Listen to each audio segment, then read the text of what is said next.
So, Spark Story, página 420. La mujer en el pozo. Cansado de haber caminado un largo trecho, Jesús descansó junto a un pozo en un lugar llamado Samaria. Sus discípulos fueron a buscar comida mientras él descansaba. El sol estaba alto en el cielo. A word from John chapter 4. Tired from walking a long way, Jesus rested at a well in a place called Samaria. His disciples went to get food while he rested. The sun was high in the sky. Su lengua estaba tan seca como un puñado de lana de ovejas. Tenía mucha sed. Una mujer samaritana se acercó al pozo para sacar agua. Phew, Jesus was hot. His tongue was as dry as a wad of sheep's wool. He was very thirsty. ¿Me vas a dar de beber?, preguntó Jesús. Ella lo miró con extrañeza. Jesús era judío y ella sabía que a la mayoría de los judíos no les caía bien la gente de Samaria. ¿Por qué me pides de beber a mí?, preguntó ella. A Samaritan woman came to the well to get water. Will you give me a drink? Jesus asked. She gave him a puzzled look. Jesus was a Jew, and she knew that most Jews didn't like people from Samaria. Why? Asking me for a drink, she asked. Si supieras quién soy yo, respondió Jesús, tú me pedirías a mí agua viva. If you knew who I was, Jesus answered, you would ask me for living water. Ahora la mujer estaba realmente desconcertada. Señor, dijo, señalando el pozo es profundo y tú no tienes una vasija. Now the woman was really puzzled. Sir, she said, as she pointed to the well is deep and you don't have a jar. Where will you get this living water? ¿De dónde vas a sacar esa agua viva? Jesús sonrió. Todo el que beba de este pozo volverá a tener sed. Pero el agua que yo ofrezco dura para siempre. Jesus smiled. Everyone who drinks from this well will be thirsty again, but the water I bring lasts forever. Lo que la mujer no entendía era que Jesús no estaba hablando del agua que se bebe, estaba hablando del agua viva, el amor que perdona y la vida que dura para siempre junto a Dios. What the woman didn't understand was that Jesus wasn't talking about water you drink. He was talking about living water, love that forgives and life that lasts forever with God. As Jesus explained more, the woman became more and more interested. She wanted to hear more. A medida que Jesús le explicaba más cosas, la mujer se mostraba cada vez más interesada. Quería oír más. Así que Jesús le contó más, mucho más. Jesús lo sabía todo sobre ella, de dónde venía y en qué creía. So Jesus told her more, lots more. Jesus knew all about her, about where she came from and what she believed. Mientras conversaban, los ojos de la mujer comenzaron a brillar.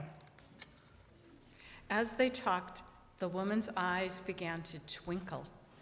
I know the Messiah is coming, she said. I've heard all about him. Sé que Mesías va a venir, dijo ella. He oído hablar mucho de él. Jesús sonrió y puso la mano sobre el hombro de la mujer. Yo soy el Mesías, dijo con dulzura.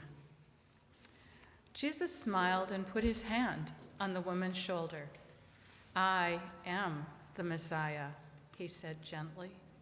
The woman was so surprised, she nearly spilled her water jar. La mujer se llevó tan sorpresa que casi se le cae la vasija de agua. Cuando los discípulos regresaron con la comida, la mujer pasó corriendo junto a ellos. Estaba tan emocionada por contarles a todos lo que Jesús le había dicho. As the disciples came back with food, the woman rushed past them. She was so excited to tell everyone about what Jesus had said. La mujer corrió por todo el pueblo contándole a la gente lo que había visto y oído. Hay un hombre en el pozo que dice ser el Mesías. Tiene cosas asombrosas que decir. Vengan, véanlos ustedes mismos, dijo ella. The woman ran all over town, telling people about what she had seen and heard. There's a man at the well who says he's the Messiah. He has amazing things to say. La gente acudió corriendo a ver a Jesús. Muchas personas creyeron en Jesús debido a lo que él les dijo aquel día. Come and see him for yourself, she said. The people came running to see Jesus. Many people believed in Jesus because of what he told them that day. A good friend of mine introduced me to something called the 6-word story challenge.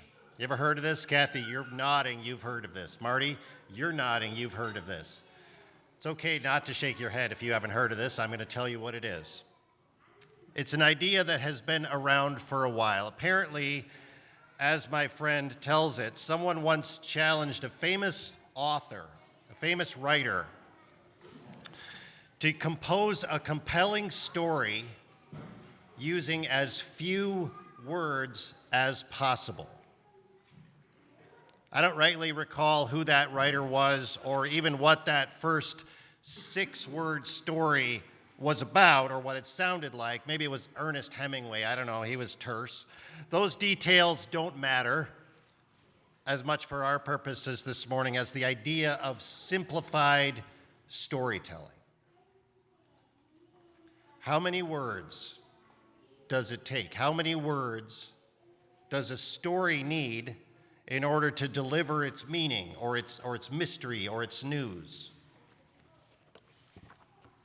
If you had to tell the story of your life or of your family or of your childhood or your summer vacation or last Sunday's worship service using no more than 6 words, what 6 words would you choose? What would you say? Well, I thought about this as I prepared to preach this week. And I thought about it again as I listened to Marian and Blanca read from God's Word as rendered in the Spark Story Bible this morning, in English and in Spanish. The story came from John's Gospel, and in the New Revised Standard Edition of John's Gospel, the story of Jesus and the woman at the well runs 858 words. Our story Bible gets it down to less than half of that, 356. I counted them with my pencil. 356, 372 if you include the question at the end. Juan translated that story into Spanish, and Juan's translation came out at about 400 words, just under half of what the NRSV. And it got me wondering, how much shorter could we make it?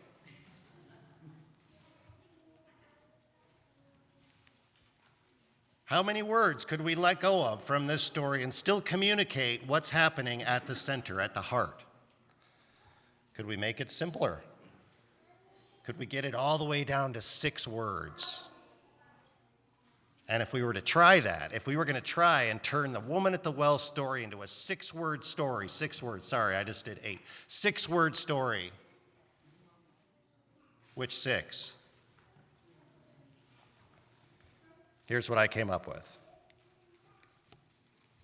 He was thirsty. She had water. Is that 6, Sonny? All right. That's not quite right, I guess. It's unclear whether the woman had water at the start of the story. The drawing in your story Bible on page 420, if you want to reference this, shows her holding something that would help her get water from the deep well on a hot day, but we're not sure if she had water. So maybe if I said he was thirsty, she had the jar, you see, that would be 7 words. It wouldn't quite count. The jar. If you're like me, when you hear the word jar, you think maybe something made out of glass, right? Like a jar of pickles or like a canning jar, a mason jar. In Jesus' time, this wouldn't have been made out of glass. It would have been a fired clay pot or something carved out of stone, a stone vessel, probably more like a wide-mouthed jug. And it would probably also have had some kind of rope or cord tied around it so that someone could lower it into the water down in the well and then haul it up. And because it was made out of clay or because it was made out of stone, it wouldn't have been very big because a big jug would have been too heavy. Big jug would have been way heavy if it was full of water. Even a small jar was probably pretty heavy, especially when the well was deep. The woman would have to have been strong. He was thirsty. She was powerful. Maybe that's our story.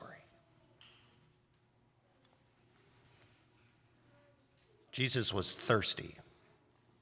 Jesus needed something. He needed water. He wanted a drink. He asked for it. Excuse me. We have to stop here for just a second. because this kind of thing is rare in the Bible. Usually it's the people around Jesus who need the stuff, right? Usually it's Jesus who's got the stuff that people need. Usually it's Jesus who's doing the giving, who's passing out the bread or directing the distribution of the loaves and the fishes. There's a pattern in the gospel stories. You know this pattern, especially when the stories are about Jesus meeting someone in need. And most of those stories are about healing. It's a man with epilepsy or a woman bent over with arthritis pain or a person born blind or 10 old guys with leprosy. Jesus sees their need. Sometimes they ask him to be healed. Sometimes they reach for him. Sometimes they're carried in on a stretcher and they can't move a muscle. But Jesus sees what they need. He acts, he touches, he cleanses, he feeds, declares their sins forgiven, helps them to their feet. He even opened up Lazarus' grave. And the 6-word versions of all those stories go like this. People were hurting. Jesus healed them. That's the conventional wisdom in the New Testament, right? Basic Christian theology. Humanity has the hurt. Humanity has the hunger. Humanity has the thirst, and Jesus has the power to help. But this one is different. This story is different. He was thirsty. She has the jar. In this story, at least in this moment of the story, the normal gospel roles are reversed. And whatever else this story of face-to-face encounter under that Samaritan sun carries for us today, whatever else this is doing, it starts with something very simple. It starts with 2 people meeting beside a source of water. One of these people has a need, and the other has a way to meet that need.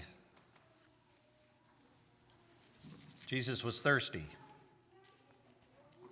And this woman, this Samaritan woman whose name we don't know, whose story only Jesus seems to know, this woman of a foreign place, she has the power to help.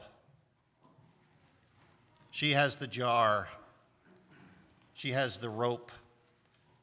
She has the calloused hands. She knows how to get the water.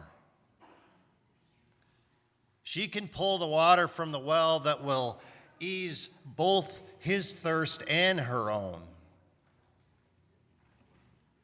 Before it's anything else, friends, certainly before it's anything spiritual or mysterious, this is a story of ordinary humanity. Thirsty person with water, a physical need and practical help.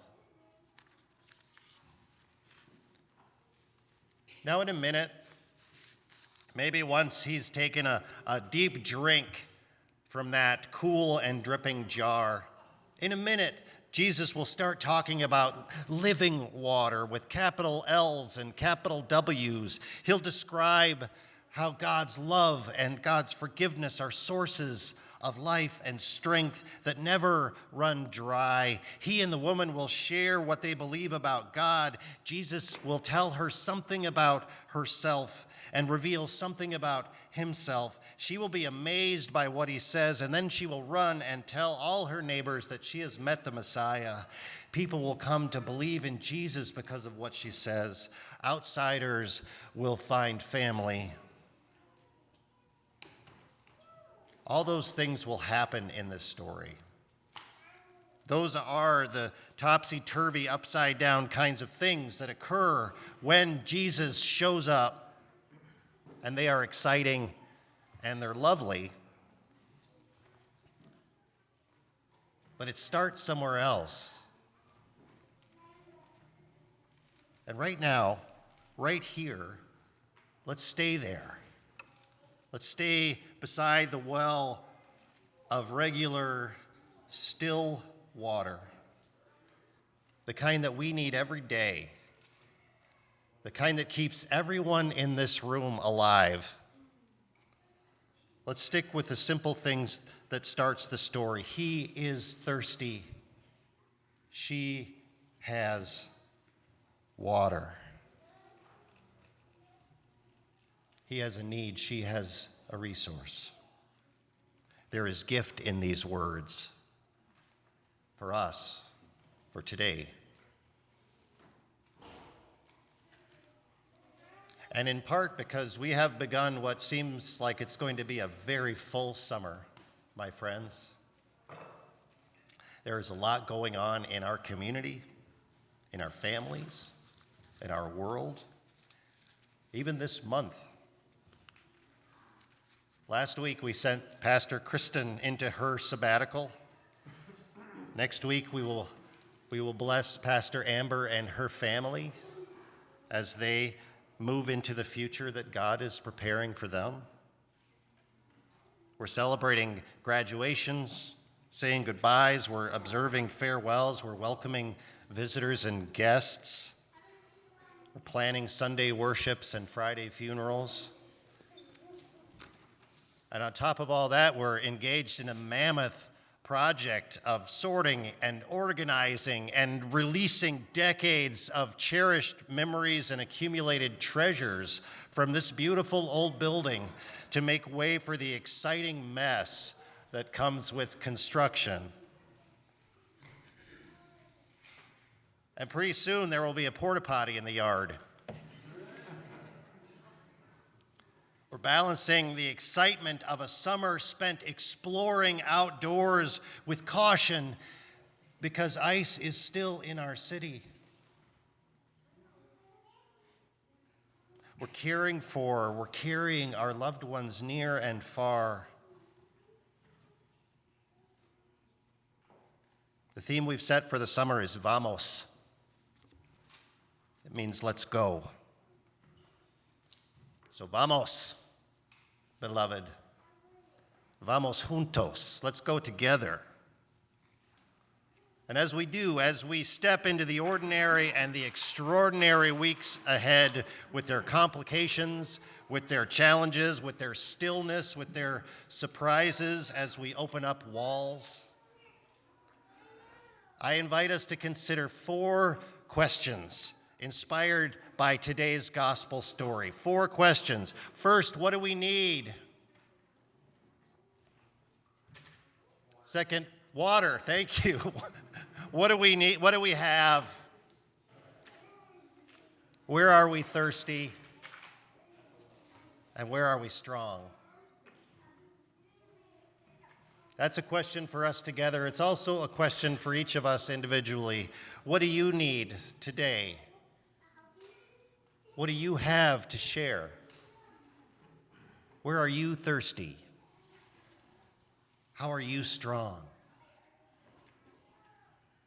When we someday tell the 6-word stories about the summer of 2026, I believe they will include the ways we respond to these questions and questions like these.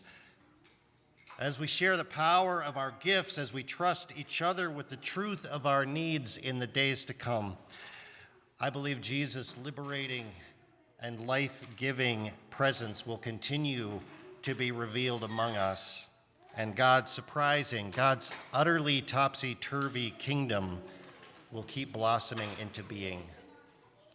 Amen.